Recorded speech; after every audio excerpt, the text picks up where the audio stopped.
வர வழியில வண்டி பிரேக் டவுன் ஆயிடுச்சு. நான் திருவண்ணாமலையில இருந்து வரேன். தூரத்துல இருந்து பார்க்கும்போது உங்க கடையில தான் லைட் தெரிஞ்சது. ஃபோன் பண்ணி உதவி கேட்கலாம்னு நினைச்சா போன்ல சார்ஜ் இல்ல. உள்ள வரலாமா? போனை சார்ஜ் பண்ணாதான் மெக்கானிக்கை கான்டாக்ட் பண்ண முடியும். உங்க சலூனா? ஆமா சார். இந்த சலூன் கட்டுறதுக்கு முன்னாடி இங்க என்ன இருந்துச்சு தெரியுமா?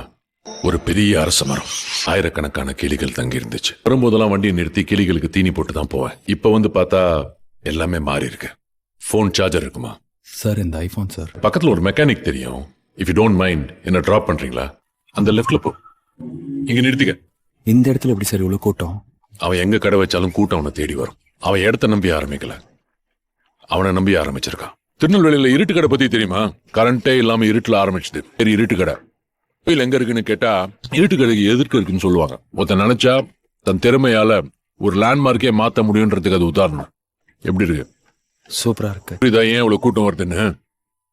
ஒரு பொருள் அங்க மட்டும்தான் கிடைக்கும்னா அது எங்க இருந்தாலும் கூட்டம் தானா தேடி வரும். பூவை தேடிதான் எப்போ வண்டு வரும். வண்டை தேடி பூ போவாது. அதான் இயற்கை. Download ShareChat.